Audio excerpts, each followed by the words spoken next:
Ndu ba bandit bar kere so bandit da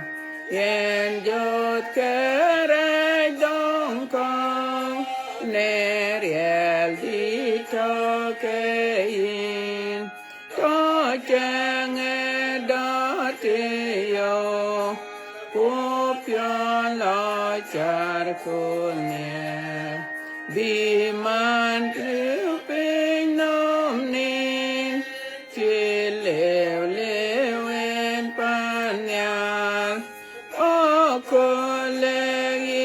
ong nin Betong ya lew tong wo Kure kwa wa kuyang Big tuan ping nom Cô ba lên đời cô ba nè riêng đun đệt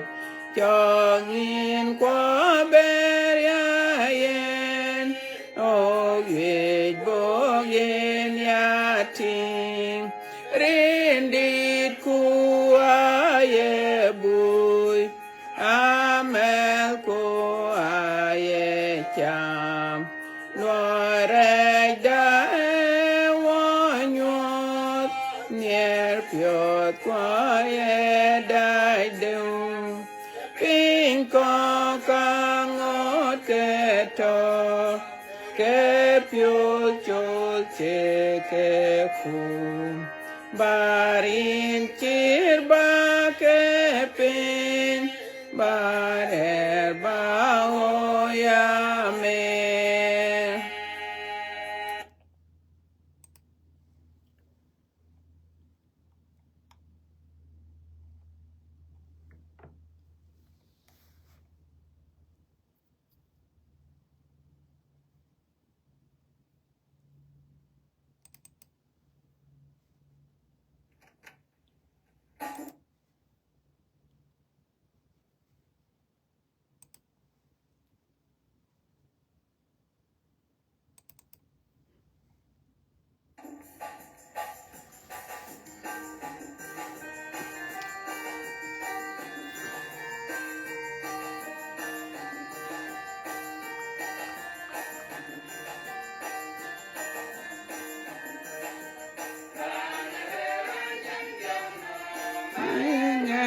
Corpiolo kake dite kunande ben ke pinam chenge yo.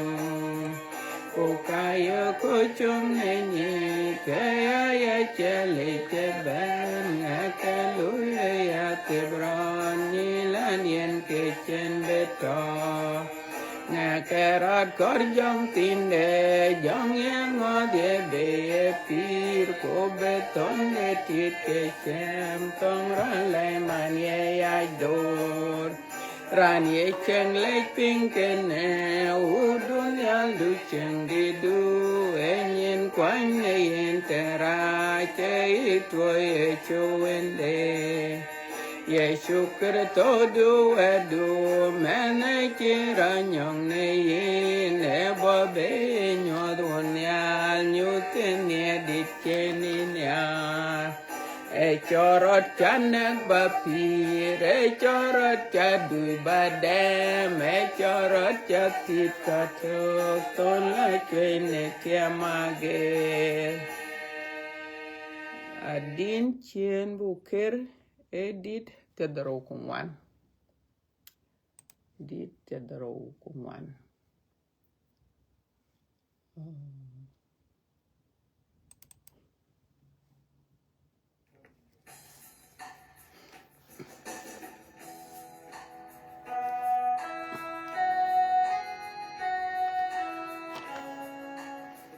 Andi shoye atak kunyare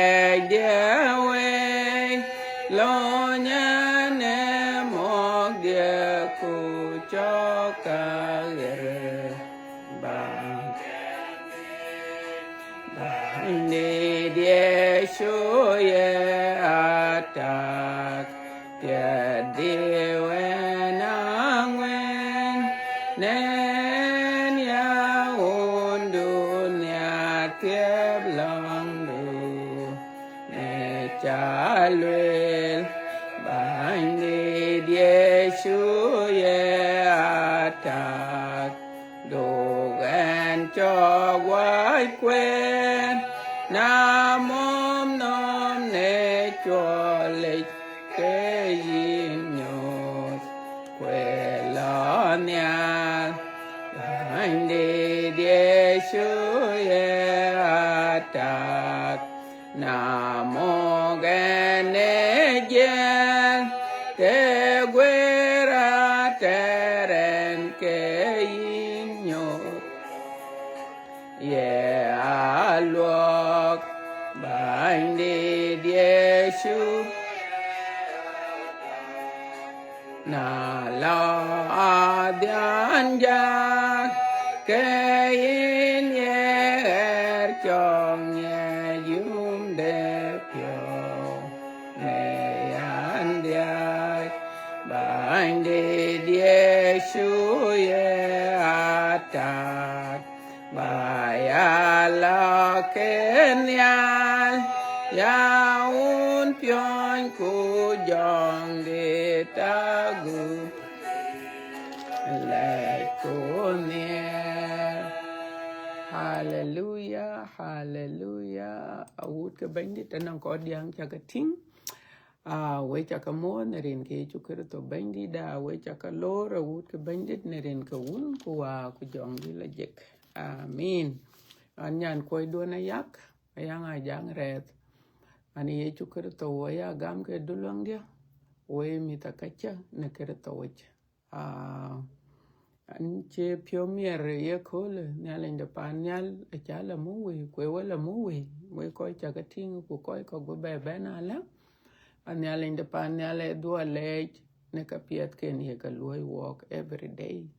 man ni we ken anon ko ke pirwara kol ku ka che tot ne ye kola ake chi chok ko ake chi be kwa che tot ne ye kola na chi nyal de pan nyal chi yin kwen cha ting ko chi ro kola e ka du kwa le ku ti ku yin nyal cha wada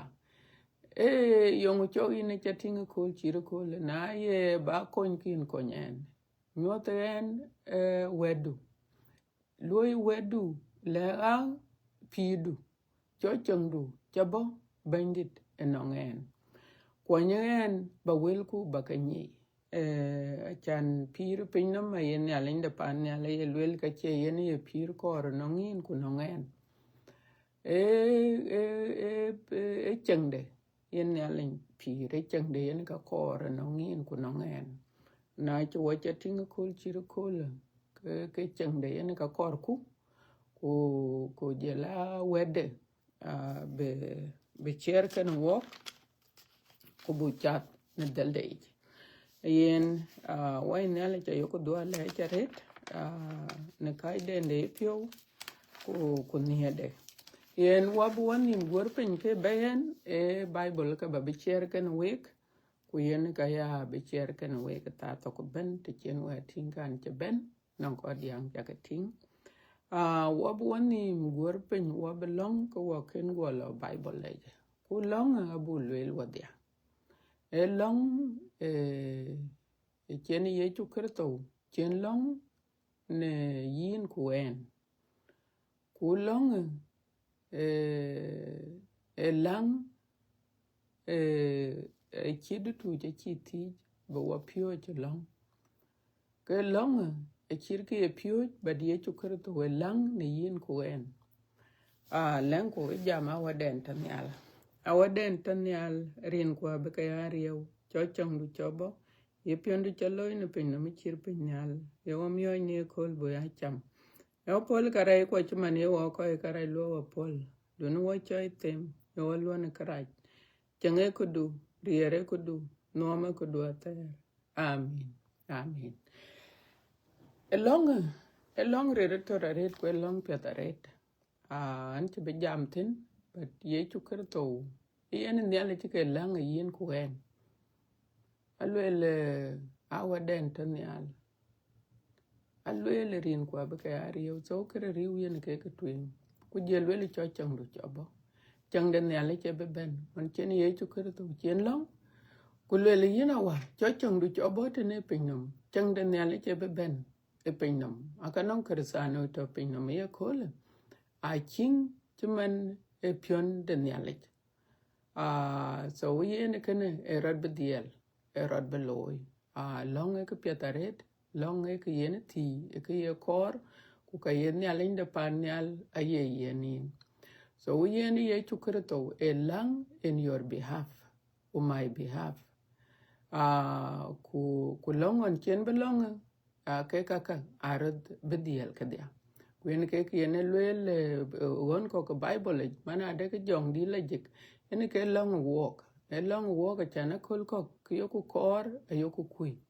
bata yen ya le che ni chima non ni ne le chen mana de ke chengde yen ka bo wa cha pire tene pinyom kwen ke ko on chen ye chukro to belong ya long on chen belong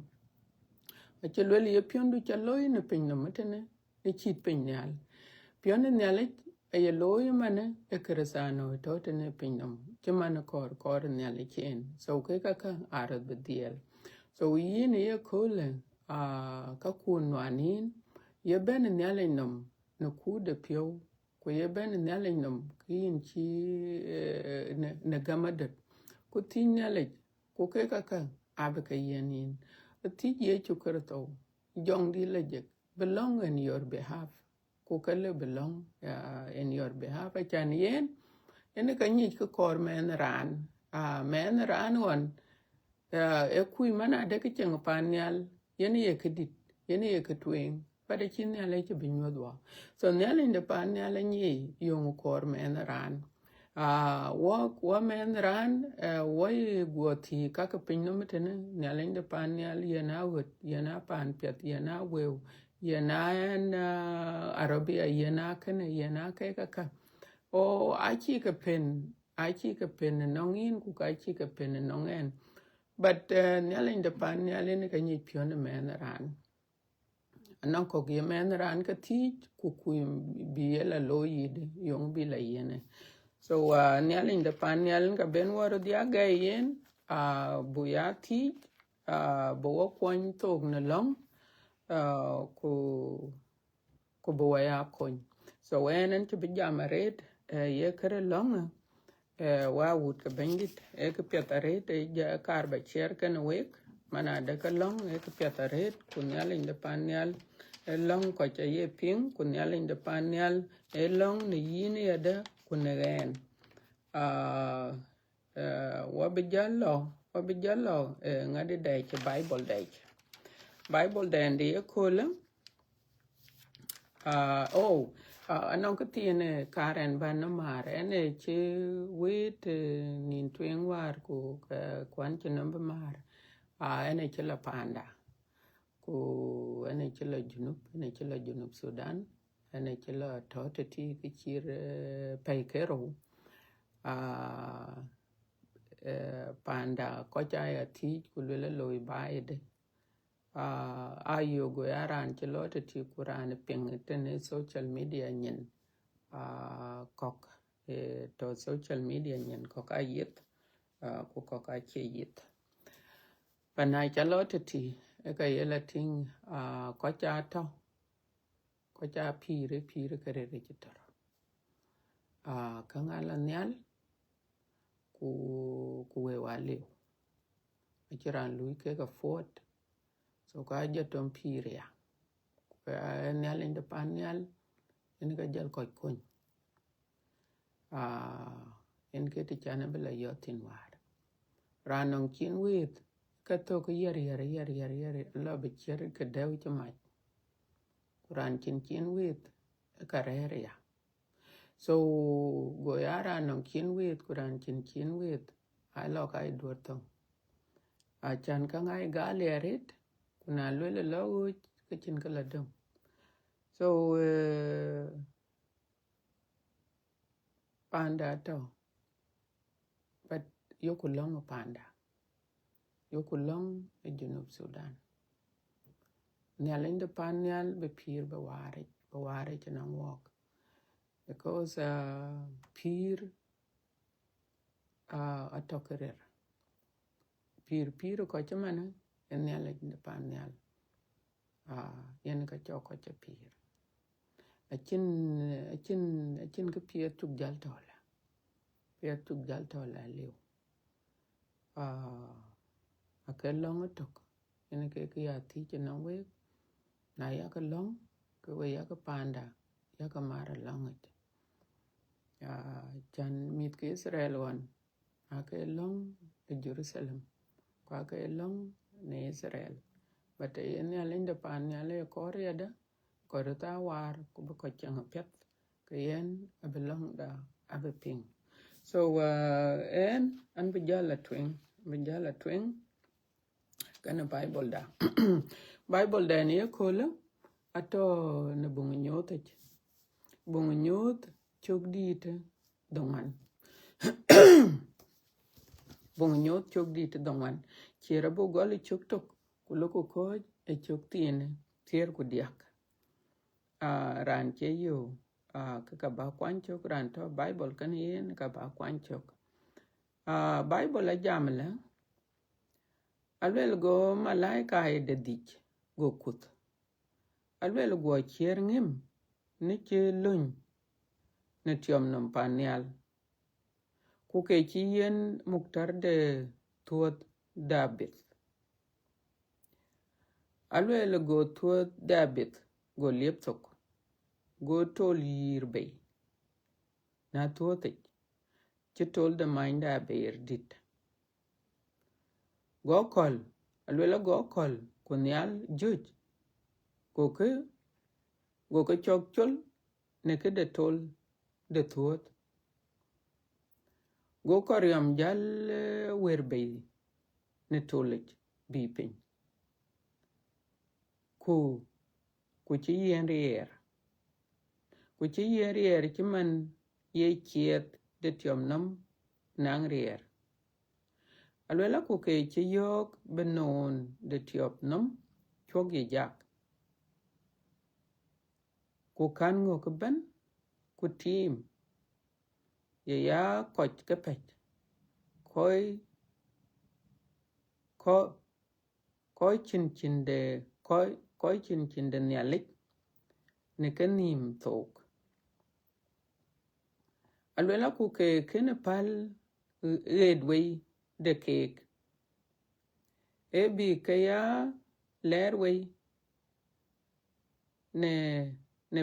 ne pay ke dich alwela ku ler de way e chichok chit munde chiet karan alwela ku koch ab to ya kor ne ka kolka ku ka chi be kon ya ku ka chi be kon ya yok abi ya ngang ku ka bi to ke ya ding ku gup ke koryom ake chit a jonkor chi ka juir la tong ku chinka ka chit gul ke wen jene ne ka nim ku chit ke nyin koch ku non ka nim chit ka ku non ka nim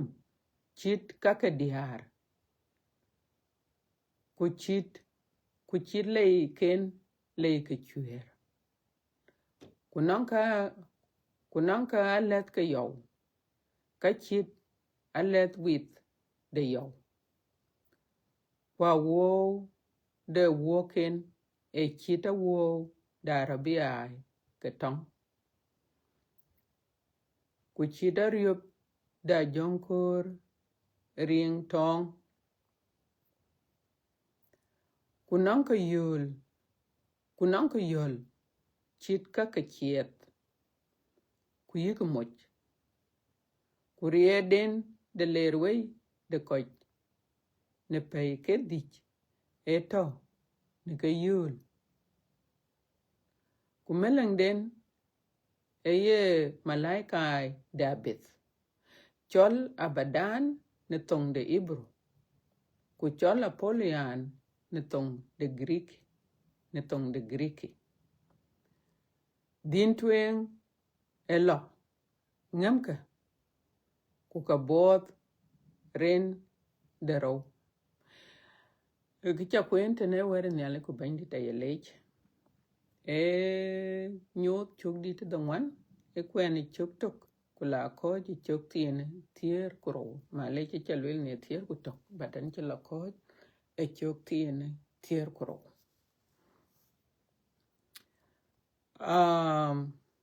yen wa wut ka bandit anbe lo bible be chi the bible a chu pingu ka yokulwel yung yen wa bible share ku yung yen wa nyar bu were nyale bu nyi chana ko nyale ka kor nyale ba bible ba welke ba ka ping ku ba welke ba ka nyi so ke bonang nyale che ke bonang men ran anayo gran ke ler were nyale bi ke che bonang ayak abonang nyale inda pan nyal ene ka nan koy ke ni ka loy ku to kek ku ke koy ke kai were nyale jalar bi nan koy ko ke lar bi chilwele nyale kwa nan koy ko ye jok ye ka lew chok a chande kene e ya tong ku koy ko ke ka lew chok a yen nyale chai ka bela kon ku ber ka jor chan nyale inda pan nyale cha wuke a chi ke wan so yen ke wok bay chan bu were nyale bu belwel bi to kata entin iya kol ku cha kwen ne bung nyot ane chi jamar ku le bung nyot aban wetin abatol ke yen long ku jaran jelbe ko bele yen chin nyale de pan nyale chi wel ka ler bi bung nyot ana cho to ku buku ku rioj ku ke wa chirut cha tiam chaten ke so yen ayoko tembo larbi ayoko temaret chiran chin ke be jwatin ku chin ke be nyaitin wa wut ke bandit bung nyot ka chan ka wit videos chen chan ka wit a cha ka tao YouTube e video chen war yen ke mar video la wala loy junub Sudan yen ke chot ka kan ngade ka kan safe ko kanang video da ya da e cha temba safe lakini ke rod belewte ti wata ni junub Sudan so video kero ka nyot amar a chero be bayo but videos koka ato YouTube aya kol dun chinen ko loy ku cha tak ba wer ni ale ba ping ku ba bung nyot ba ping yong lwel ke yin lor YouTube ku loy Google lele la ayang ajak YouTube e ka ben nyal ayo ana mutaketa bedil ben nyal ku kai chan ka wit ben a chaka gonim ye nyod yinde ku ye nyod yinde because e piatare ta chan yene bung nyod a chat e darajat a che lo ku gol ten ku gol kana ku liep ku lorat la ku liep rat liu e ke gol ngade nyale che jwir a gut che togde ku ka bro loy ne tiom no metena a chan lukata nyale inda panyal e pen abelu e ka kerot go loy bata bro loy kwa ye lele belarbi ago ko kanyi especially mit ke Israel ke ka kemane ka yoku ka lwelte ne ka akuti ke because ke are legjut are ke chaka bi doma bachelor kulwel ke bi kwen la chi kor kwen ke chokar muslimin are legjut bi dom saket la kulwel ke bi kwen ay kerech ay karayen so ke ka lwel ku ke teneka allo e mafrud bika leke ke ya da chan ke ka bro loy e kol chien badin ku wen wo ko chinele gam wo chibetatin wo chibetaweri ang dite eti yen nyale chelweltin yin ku wen wo kersano chinele gam wo chibetaweri ang dite adai ke ai ke ko re nyale excuse me ke ko re nyale ke ka betaweri ang dite kwen ke kre ke tena ka buka to mi abi alwel yangu ko loirate ku yon ko loirate ku ke kra ke di ka chan be ko bi ko loirat be ko loirat bi anyi no ke larab ke muslimin ku jalami ke Israel are ye chukerto ku kare lejut a chi korbi queen ku ke amanrat muslimin aman mit ke Israel achi muslimin achi kaman but ke yen muslimin ka worgu yen ka la tong kan ke achan arloy ke muslimin na ran manin manatu ke rana ter so yen ke jarorir non ke lakin yin kuen wachin ne linde pan ne le wakon waliw nyin a bible ayoku kuen man go ya legjut kuliter ayoku ka kuen ku wai were ne le ayoku ping so yin kuen walk yoku ne le dualai achan yen liw nyin ko yen opportunity achan bu wede bu nyi kuna bu wede nyi ka ci jalwel ke wel ka bu ga ya ping kuloy ku kek wa wut ka bande so yen nyalen de panel e kanisa biliutin ku yen wa nyi ke kanisa liutin achan bu le ke ngade bu nyote e teke kanit nyalen de panel ka kon jam in ka kon wale yechu kirto in ka kora lwel yenga aka chuping ne chugdi tetok ero le wo ka chana non ko yukurbi tie in yechu yenga chiman parasayon ka aro lo chike ke kuje yechu kirto but yechu kirto ero jal identify ero lwel yenga e chugdi tetok kuna jalle natural lwel ya ka jal kanisa jel be wet so kanisa achu wet kanisa achi wet achi ting achani yene nele achi ting ke bro lo ye non kanisa ano achi ting mana de ka non ka piet bi kanisa ka lo go lele mo ka piet ka kula ka twen wen ka piet ka wachi ting non ka re lo kanisa ke go kanisa yo ku lele le talka ke ka re ka ku duk woni ku chat ka wala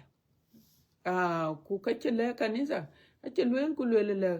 ran be chat ye lum chien ka yi Quran be ka ya ka lele ka loy ran be yen riya so waria patoya ko ya ka yen nim gul de pir ko ya ka yen pir ter awut ka bandit abaka abla chen ye chukurto kujela baka pyota langer ka ban ka ato a ke ye chukurto a ke ka le wo kujel kanisa jel tie kanisa kene be mention na ce kanisa chitok ke ye chukurto jarad be jel John be nyut ke chinyu je toino ke chinyu je toino ku ke ka luel ke ka alwel ke toino ku kitab non kitam ci luel kitam e be yu mana de ke nyok yene tok yene ka le be kitam le tok jan pin no me kor ku chol se kor ku panel kor go yu ke ye chukurto ye nyok ye tok in le be le tok so kitam yen ka jel wo to tin lim ye kitam tok ku kitam ale ko judgment ale ko look anyal in the panyal pin no ma ci lu ku kabaru loika ku ka be nyotaka ku yen ka tawotin ka be nyot a ka le wok ni limda de kitab enwe to ka do ka doro adong tuenge liu kwa dong ro kwa dong dia kwa dong ngwan ku ka do ka ke lo bum a dong a jong kor bo ku ka lo na cha ke ka tin ke e nyot mana de ka kol chiene be ku jel a dong di jel ben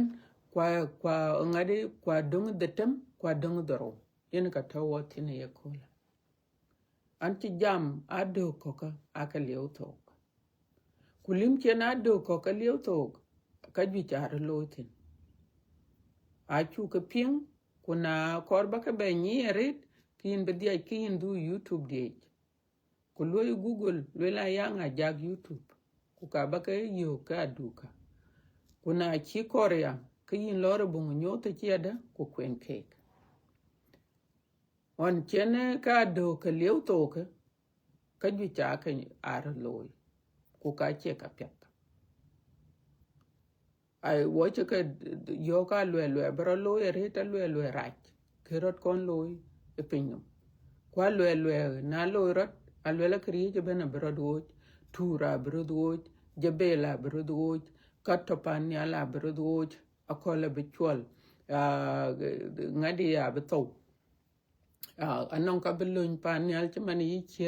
chier jebel dit belun pan yal kwa belun wari ku kawari ya beto ku so anon ka beto aguchi walngo ka benyo ku tima benyo kuna nyo ke kaka ke lai cham ke kaka chumane lai ka pinno mi chumane yitiang ku yi mir ku yi ngadi ke ach bebecham ke yada abeto so we ton ke ka kayen ke kon wel ton men rana jel ben man ton men rana jel ben elim adung doro kuen ka ben wa jal pingtin ye kola kuen ka yen ne alende pan ya le wel di achane kene ajala men rana mane yen ka jel ngadi yen ka jel lubben nongen ku ka benang to ayen kitamne chu kuen tene elim da dung da doro acha dung doro chiliu e ka luel ngadi no adung kadang fifth seal. Let me see concord.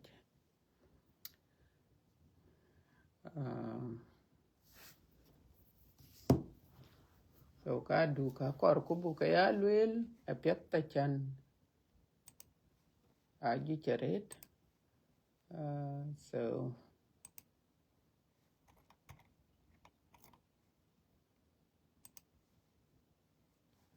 aywa,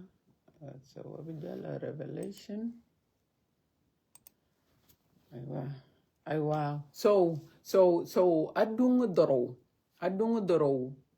anongich alwel John nyuth John mana de ka kanong malaika ka doro malaika ka doro chi John chi ka ting ke ka etony ne alinam ku ke malaika ka doro aka yen tung ka doro adung doro ken ka dung chien kwa dung doro anongin malaika ka doro so malaika twenge kut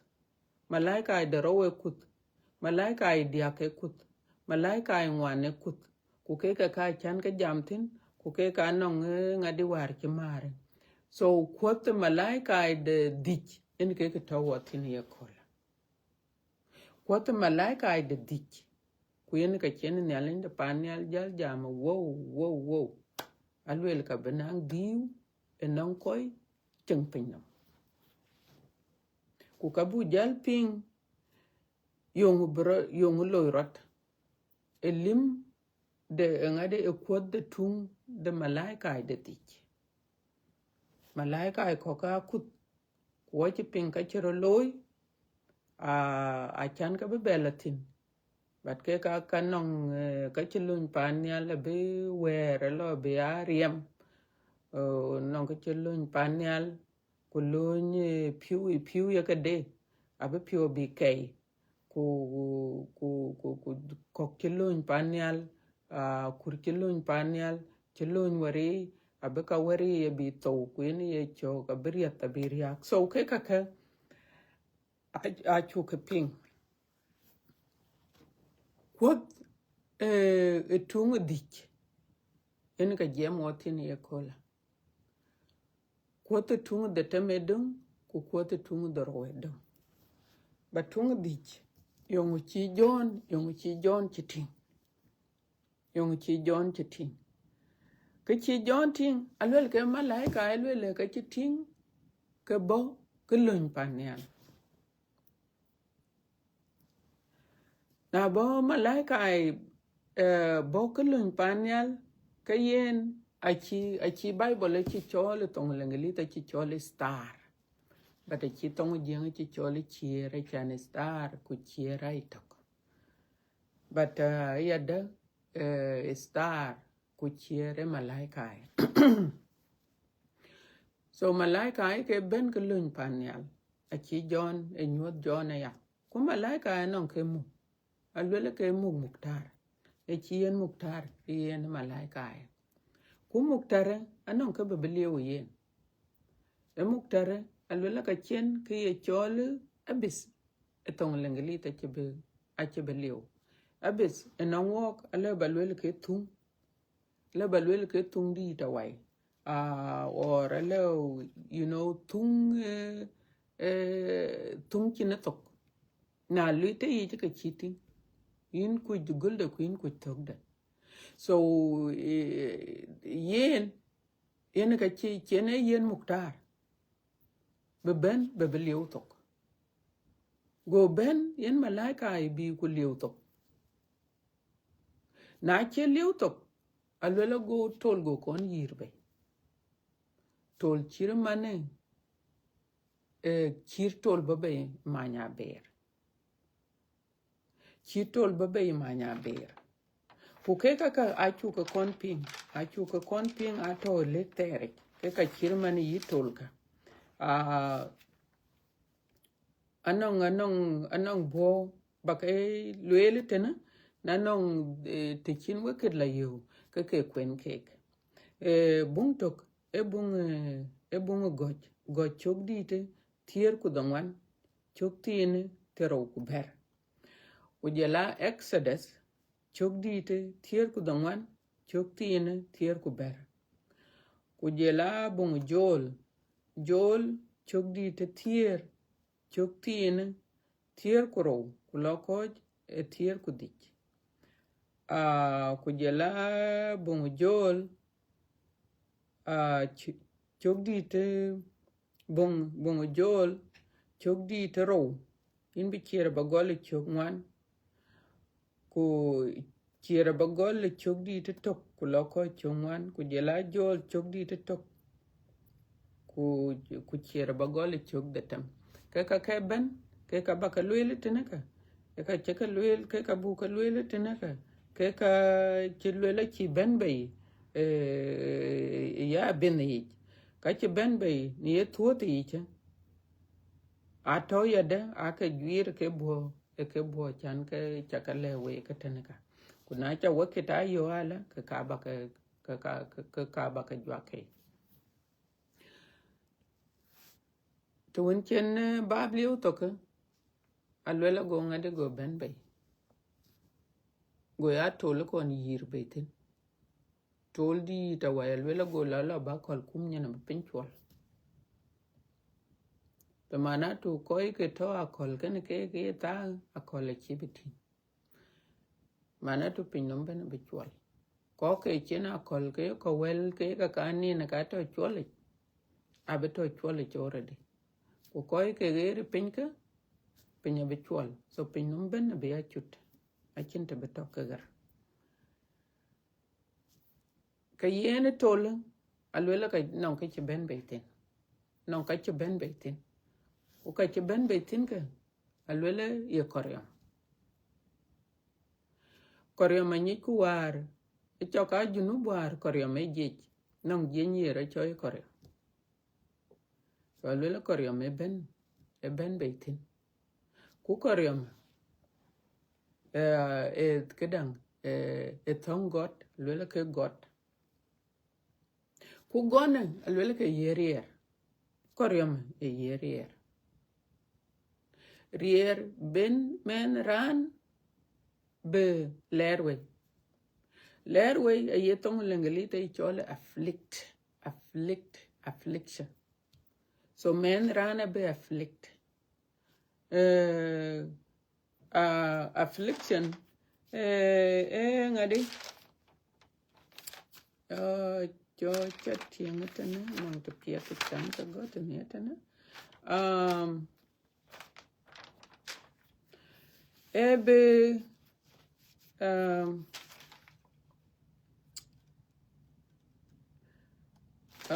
let's see nang to pia to chan ka got to tane nang to pia to chan ka yo tong lang lit tong ji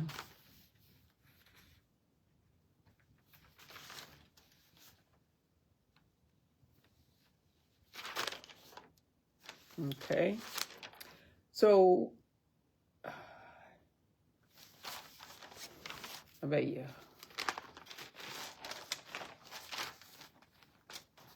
I will find it.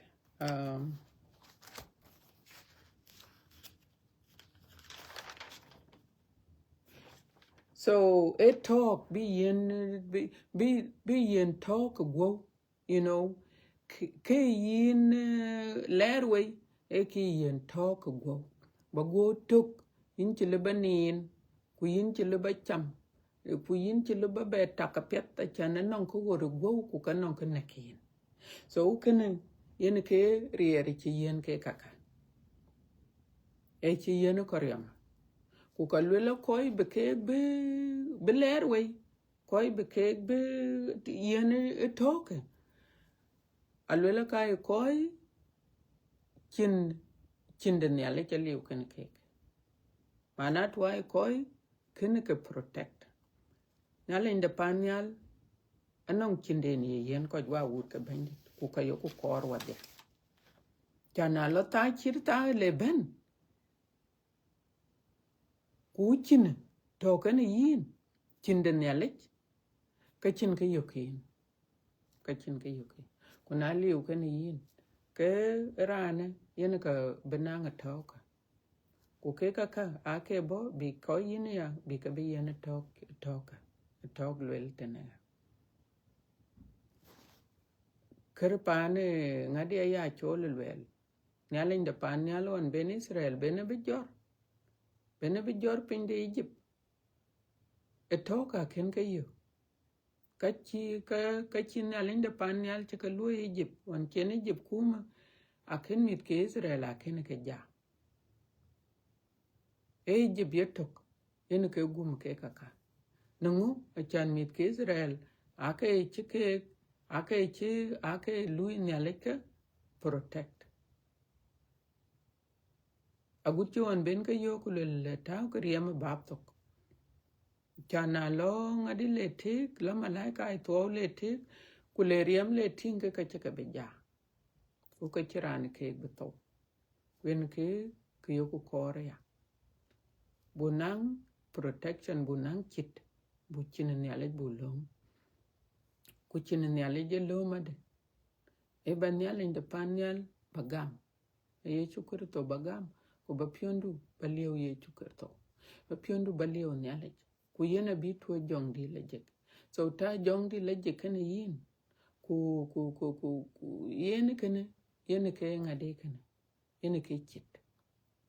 aton nyale kana yin ka chin ke lo bi ja but ke koika ako liu nyale kana ke ako chirej ko chin nyale chirej but yin ku en yong yen won nyale jarej nyale de panyal yene ke yo ku lelane ke chakin kwan ke te winte ne pinyum kuren ko anye kek kwan kan yarin nche wantung de chukur to cha tuoj be la to ne yin ko bi be ne rechi ku yin we wen yar ke karet an che ke ka acha ka lo ya go kan pira ter ku we ke yada we cha ka pal karai kon ne riam de ye chukur to yen baka we be chen ke ne na ter kwa ter wada a wut ke bandit e kene e promise nyale de panyal e watoni ku ke ka pyat yin lo badia ke yin chinga pyat te ne pinom kwa nyale de chok ku yin bela pir jot pira ter kene nyale jong ra che chin ke promise no ngin ku en ke chen watoni le jong ra che liu ke yen wado me chiang e pinno me chiang reche ene ka yen wado kuler ku ti pion men ranum ku ti men ranum chan chi binyi men ran ja tom cha de ke kala rurur ke ka ke pinnum ka bran lu ke den ko ran mu keer kwan le balu ke den kar baran no kana kar baran lar ka lar kar baran la kortier ka la kortier a kar ba ken loy bran rod ja loy ke ye mu keer ke ka ye jong rai ke yen wa ye lwele yin in bu ku dun kor ba ya loy ku keden yo ku kor ku yo ku ye loy ke to ku ka che ben ku le yin jong rai ku lwele le an ka le yin ken ayo ku nyi ne wel ke nyalech ayo ku ye ku jala nyi manada ku wa chat darachi ne wel yen nyalen de panal ka lewa but jong rai yen ke ka ga tuom wonim ku bi ku pen walk where nyalech bu ping ana chaku ye lwele mane chike ka beben ka bako biler weka ku bako bi yen to ko go ku bako bi yen karache aye chapin ko cha ko kul ku ke ko ka ye ka der pio ta ye ka yen feeling a chan chi bi chang wa che ka gu chi betake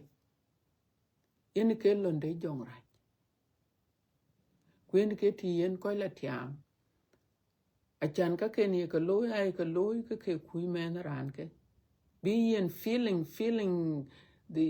chimana ba pure yak pure churia ka rate na ken ku du gor kin chi pure mit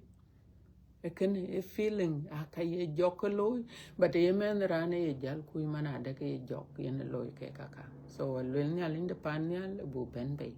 na chu ben nong nyal ka bo bi yen dor kwa bo yen nier kwa bo yen ka pet wa wut ke bendit so a promise chi nya linde pan nya chi yenin ko chi yenen so kor bu ben nong nya le a chan ke ka bro loy tene ka chu be a pat chu be tatin e ka che ben ka aka be koy kin nya le gam koy re nya le abe ka be yen to ka go so yen ko re mne che ben abe tong abe be loy ken men ran e yerier e yerier ben men ran be lerway be afflict ku riede e tong riere e ngade e chiet na mo ran mo ye che yin ka ye to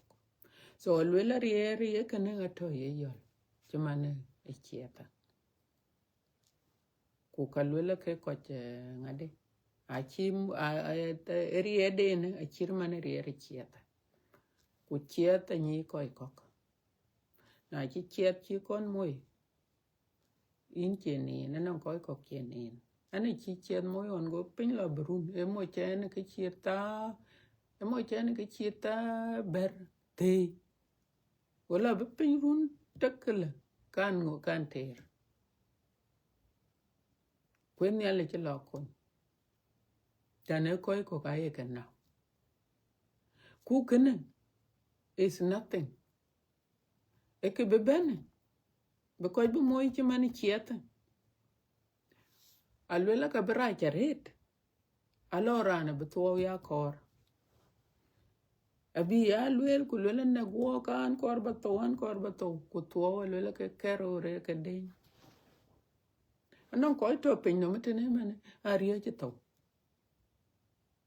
a pinga to ko ta kat una beran karana go tak ka bi charet ku to but alwela na lo kene le yimoy alwela yin beto ba ya kor ku to cho ben so kai wa kon I will kan yalech en yalen de pan yalen ke wa kon kwen ka yo ko kor wa wut ke bendit u ben nong yalen de pan yal kwen ka bo kon e kene yin ku wen wo ke betatin eriere bendit eriere yakoba bendit yin ku wen wo ke betatin wo be ke jor ku wo bela dai pan yal ne rin ke chukre to bendit kon yalen de pan yal koike achi ke wan achi koike achi ke wan el Bible he never leave you nor forsake you but akor bu chat de lege kwa kor bu token yen awut ke bendit so yen kene koryam jal ku ping te chen ne le lwel chikel de yom alwela koryam e got alwela ka chir got but alwela nyin ke a chir nyin ke ran ya ku niemde a chi niem tik ya ku woke a chir man woke got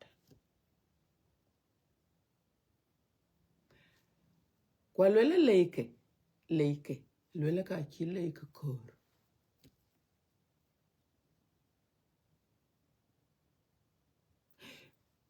ya ku yolde a chir man yole chieta Victoria de tin to yole chieta ya ku ka lwela ka cheng non ka chi tawe yote ne yerot gel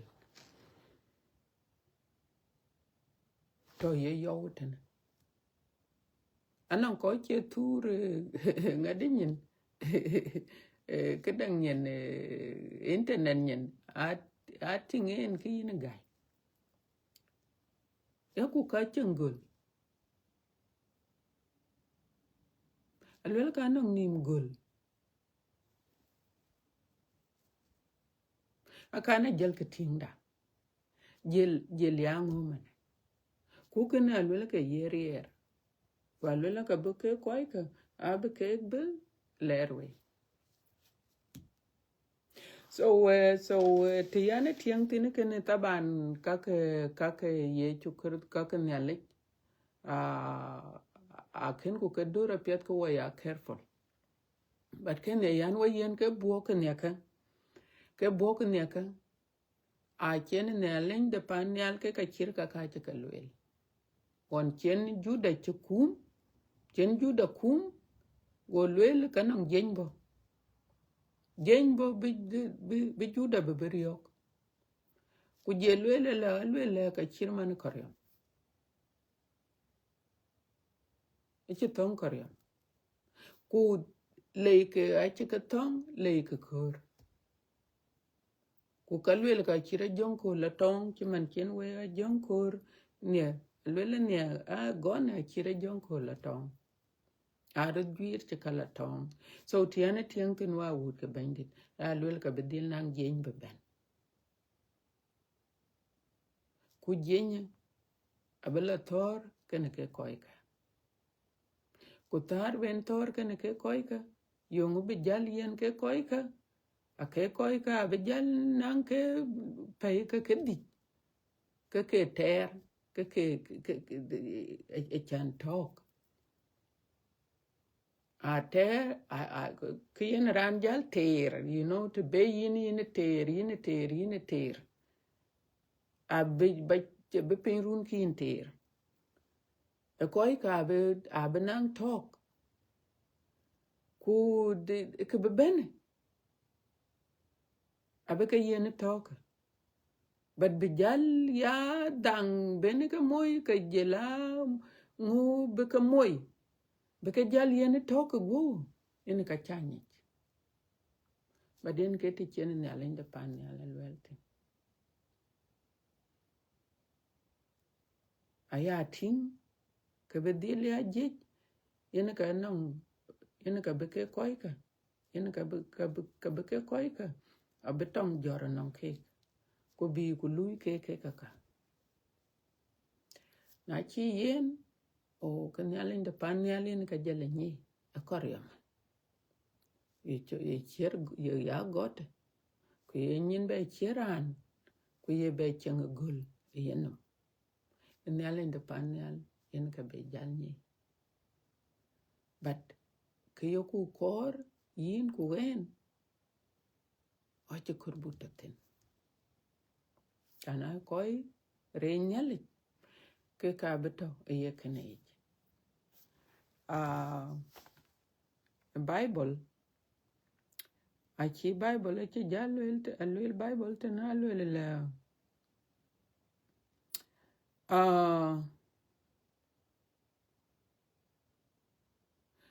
so achu ping netena alwel go koryam jalwel be ne tulit bi ping alwela ku chi yer chiman ye chiet te tiomnom nang rier ken tin koryam alwel ke chi yer chiet alwela ku ke chi yok benon de tiomnom chok ye jak ku kangu ku ben ku tim ye ya koch ke pay ko chin den yale kanti so yen ekene a chin yale che yok alwele dune non jak dune tim jak ku dune kangu ku ben dune jak ai koch ke pay ke ka ba ka ngade ke ka ba ka lerwe ke ka chen ke yere ke ka kai ping lela ka chinom ran e got o chinom ran so nyale inde pan nyale jam ken kriye ben ku ke ka whatever they are anyale ping tok akin non ja akin tim ja o ka chi ke be ja e ki chi yen ke rier chi yen ke bi men ran bi beloy krache yen ke bi beloy men ran na wo ye ping wel ke nyale che ke ka e ke de chuto tene eta kana wo ko man wo men ran chen wan nya le ping tok nya le ye create ben ping tok create ben a chu kwa nyek ku der ku kam a gut che yom a gut cha tia a gut che lai che manon kor kenen Daniel Cham a gut che mach won kenen yi ya bendego kenen ke nyo create ben nya le ping tok but men ran yen ke rej ben nya le ping tok ku men ran yen ka nya le ku men ran yen ka kor bin nya le kon ku men ran yen ka kon nya le be chen kan yen ya ka le ben nya le ngo jaloy yung bin nya le jaloy ware kene kwa chu pinga lula kor a chin tiewa ka chela pan nya tiewa to ba te che tiewa be jaj dia ra chela pan nya kama chela pan nya yi akol kene yi pay ache ka nong nim ka chela pan nya para nya le ya ka ping tok ku nya le lwel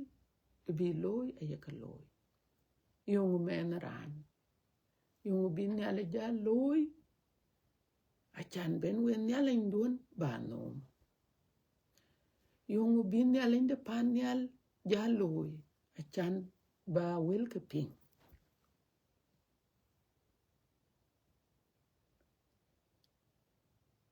e ka ter kan weke ku ka ter kan ene kor betiam a kor betiam wa wu ka banget a chan a lel ko we a chin nya le ci jal ping tok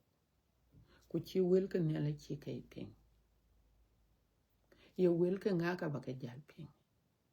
ai wel ka jok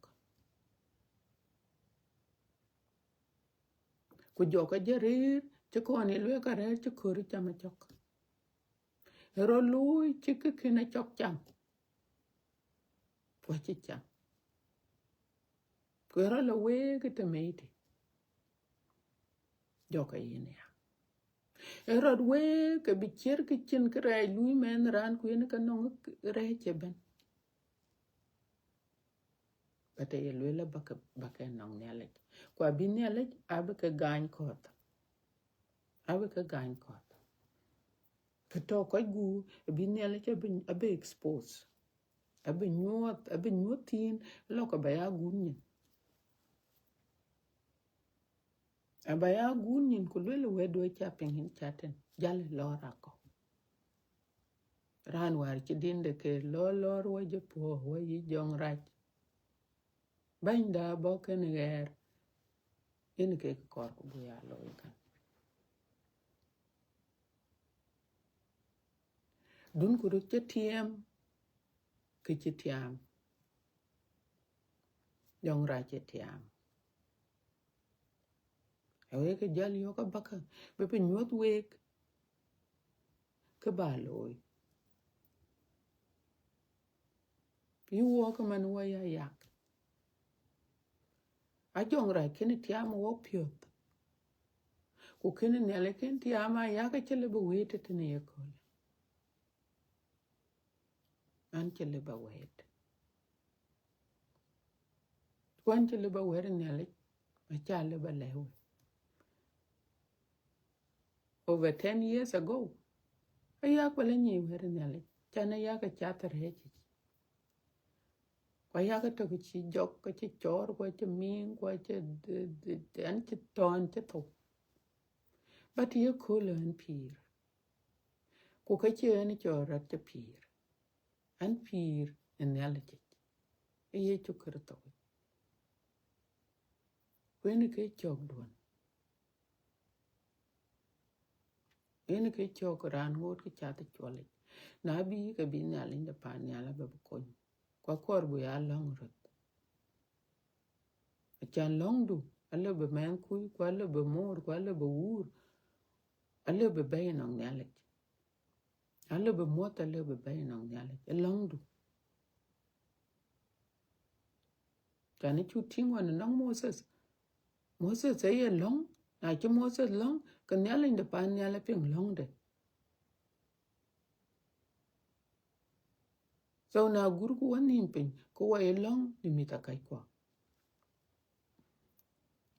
yoku long dia yak long diar kun yak long rur kun yak long mit kun yak long pandun yak long koi kun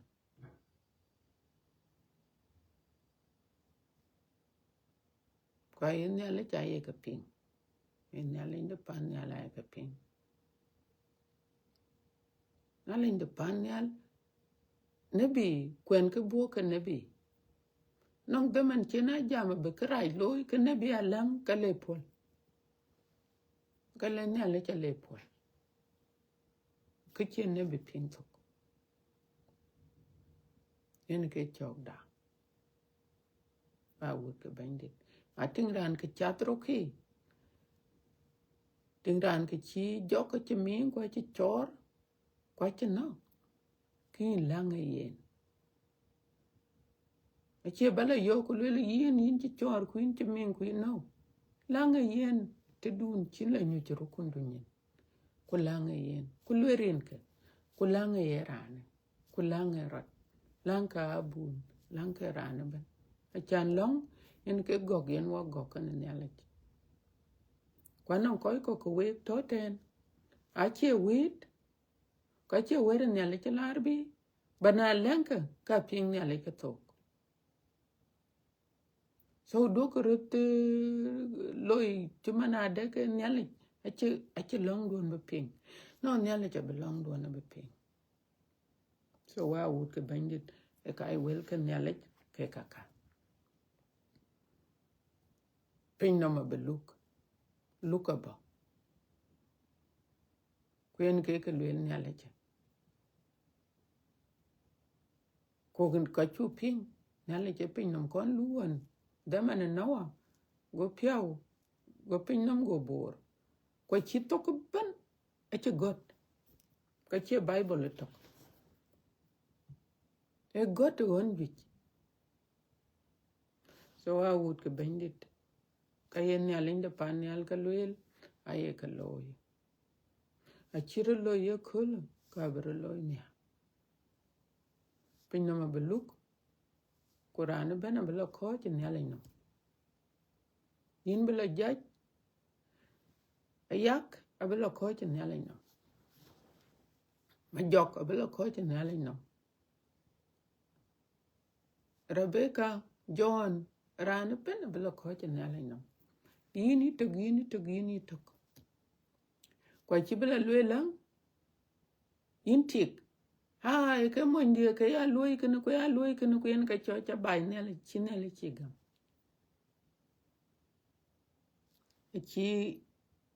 achi ngade chi tem achi ifa chi tem kawa chi tem ke ne ne la begam ko yin mo chin chi bela ku lo ko chi ne la no ku le ke ting wala ting yen ka lu yen ke no ko yen ka lu yen ke no ko yen ka cho cha chi ne la ni ku ke ya kong nam kwa yin la ka le ne la chi no chi gam e chi adam chi tem kwa ke ne la begam so palku kai ko chi yin ne la de pan ne lu le ya ko pal ka re ken ku chiang ne la ke yin bela lu e ka piet kun chakaloy yin bela lu ka piet kun chakaloy kitapa yela kulepet a chi kor bi la yo kin yelat o ange lat a yin lat ku yin man koch ku yin til koch ku yin ko teke ku yin lo korja ku yin we kwal ku yin kene loy a chi ka gari kitam du chi ka chi pet ka ye bible ka lwel we bela luk e loy don kwa che loy tok wel ye ka wel ben be yitok a ben ka yi jaj ha ke chi bible lwel kwa cha ya ka lwelen nin ke yene lwel ya ka nyintit e wel ya ka le randa ku ya ka nyintit e wel ben be watok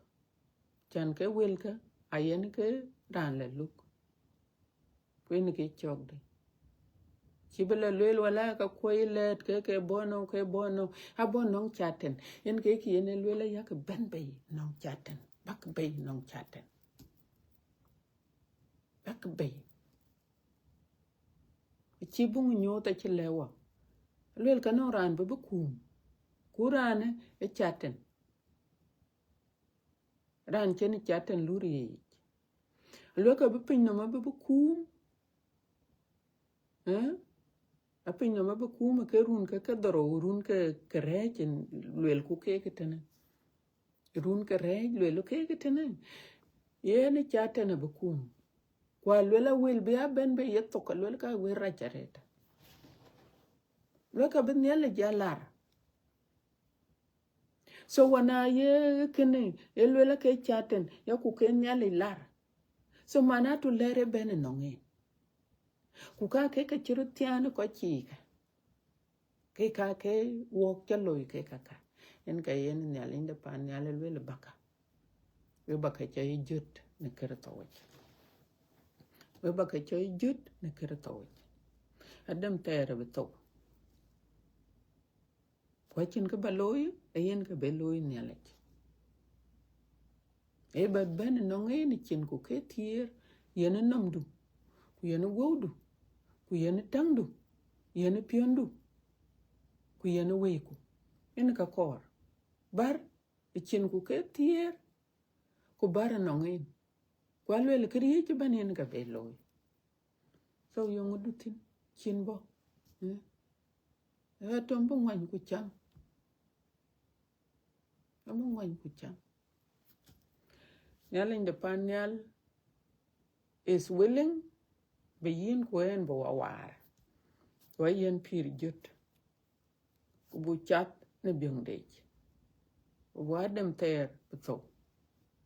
ku bu chat na dem jutek ku bu la panel na to ku adam jutek le don yen ran kalate chen nyale ke ko wele chike ber ta chike beta kare kunon chaka lo ye chalat wala chakur wala charanda la lo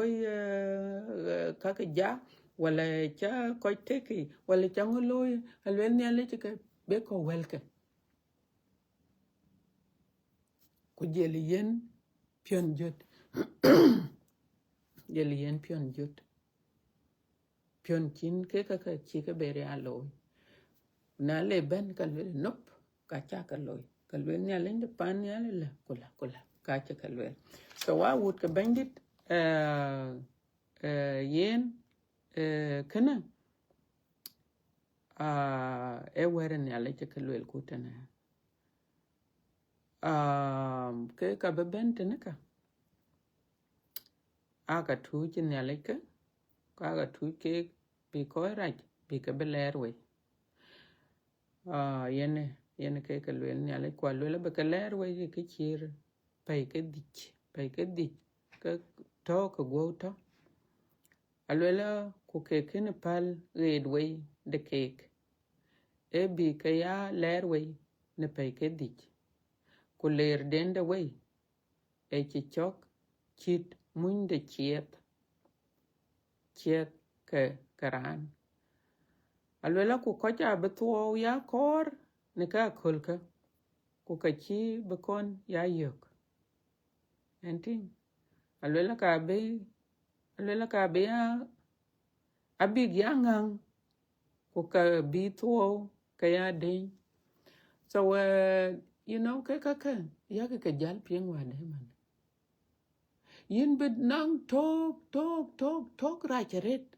tok chin bi ani ne lo yin bi nyale ja yo kan kor ba to ne ken tuo wa lwela ka be ker we nang so kan ting ka kor bi bible lewa tuo to kan nyale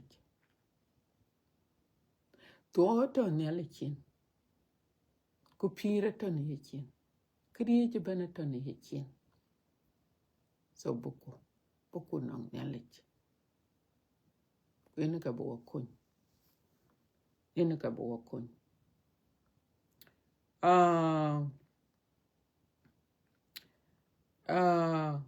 alwela ku gup ka koryam ake chita jonko so wen en tu belo ke kaka ye acha kalwel ke kaka kada ku kalwela ke kaka alwela banden ay chol abadan banden ay chol abadan ku kay chol apolian ku ke kaka ku banden aye tong lengalit aye chol de ngadi kedan distraction ku kay chol destroyer akay riok lwela ke riok ku ke ran de riok yani kiye ja ke kawai ka abaka riok e destroyer lula ke destroyer mana to yen e jong raj e destroyer wa wood ke bandit yen wa ko tenu wa chu bala twing ake kabroloy ne kol chien ka ke loy ke cher kana wood ke bandit kwa yang ngot kwa belong achan wa chukur buto ke kakaye abu ka ya ping pata ler ke bi acha mit ke koire nyale jayo ya ke jamon cake ku ya ka long cake achan bi ke kaka bi ke ping wa wood ke bandit so anche bela twing bung nyote bung rede chitar kwe bung yen wa ya careful aware den de ke kaka akabero loy kwa bero diel ne loy chana lwel nya linde pan ya lwel ka bero doy loy so ache ka bagao walk yak long mit ke Israel yak long ran ben yak long mit ka kuon re nyalit ku yak long koi to ke chi chor re yen ke nyale reche ta to ke chi chor ku ta to ke chi to ku ke ta to ke ngadi ke chiming ku ke kaka ato ke ran ke ran che wer nyale che chi ping tom cher mane koi ke pinom ran che ming mane pinom ten ran che ming ku jam wona yen ke chin ke ping na chin ke ping wen ke chok ran che to ba jam ran che to no ma chin ke ping ku so yen ka yen nyale che le walk ilwe ran chadro ke yen ya to kor bin nyale inde panyal bebe ngade bi yen pion jut nyale inde panyal yen ke yeloy yen ke koch kon so alwe wo bo ko te no wa wut ke bandit ne ren ka un ku wa ku jong di la je ku wa bon nim gor pe no belang nyale peng long da ko ne cho da te nang in ba uni chukur to bendi da in chu do le gini akoba bendi ne kai dun chin pyo kai wo baba chin wa toy wan tong de ye chukur to be to nyin dai wo ko ke to ko wa ji to wo ko ke to ko wa chi ming ko ko ke to ke chin to kan wo ko ke to ko wa e ma nya beri ne wo ku yin akoba bendi adin chi pyo ba kai wo baba in chu be toy wan tong de ye chukur to be to nyin dai ku ago ko pir baba na cha lon pieta lo yin yakoba bendi de ka yoku ngod bi chiran dong we baba awut kun ci bente ne bi beda ye ko le yin yakoba bendi de yin ka baka kun yin ka baka yen we jot ku yin ka baka we ken yin ka baka nyai ku yin ke chok de ya baba yin ke ka lo ka de baba yin ka bo pala we kwa ku yin lan ku yin yakoba bandit ba wallo e kana baba yin lan ku yin yakoba bandit ba wo ko ci chor ku ko ci ming baba yin ka ba ke be choy jut ne kere to baba kiran wo kor be dong pin ku be dong ke won rai ke won ben ke ka ben bi ko be ya yen to ko go yin yakoba bandit wut kun ci ben bi bedai aya yo yin ke bi ke yin yakoba ne ndere ma kirande bi ke yen lang baba an lang yin yakoba bandit baka tuwe jong di la je ku ba tuwe jong di la je ku ka nyi ku mana de ka ta jong di la je kan wo yin ke ya sil ku yin ka ben chen wa beton ne ke karai kai ke karai be benete ne baba yen bandit kwanyo kin yakoba bandit alang ya de ka wut kun ti bente ne ka ken yen ke long ban baba ye wa piang long da yin yakoba koi be koi lang bi pial baba choke cha pial yin yakoba bandit baba a cha luel yin ke yo wo ko le bu ya long en ka yen wa long win jo yo ke ya da ebe jong di la jek bi along wo jong di la jek yin ti ku yin awada lang e wo yin ka nyi ka kor piot ko ke ku yin ka nyi ke ye pionda ye loy ku ka che pionda ne ale baba e kaka e yin ka bo kon balong wo ki manon chen ye chu kر to chen long no wo baba ago pi de pan ya go ben pinitane yin ya ko ba bandit lang e wo kon wo baba jan wo kor bu ben ne pi du ko kor bu ben chiang du ko kor bu pi ka ter kene baba kwan lang panda ne junub yin yakoba bandit kwan panda ne junub baba kriyo panda ne junub aken ku yichin yin bandit yakoba nanong ran koy diang to pane junub ye piondu ting chimano lenga wondu abraham golwe le nanong koy to ke Sodom ku Gamora ba pol baba na non koy to pane junub kin nyai ke koy loy karaj ke nyai ke koy loy karaj ke baba ku pieng walong da wo koy loy ke pet yin yakoba bandit ku kwany wo be panda bedik be panda be bedik panda chol yin ret ko cha chut ret ku na che chor pet baba kin ka bedia kin kon wo yin ka nye chor pet yin ka nyi chorai baba kwany wo kin yakoba bandit kwany panda junub in yakoba chiranda le bo kwany men rana che le bo kwany kana cha te yin rin ke chu kerto bandida amen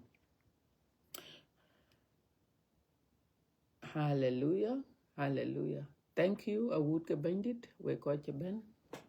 we chakek lech e ben chen we ben ya bên nhà lính de pan yal be ato kan we ka to ko ben kwan lang bên nhà lính de pan yal bo wa be mar again ko chien so wa ko jitna rin ka un ko wa ko jong di la jek amen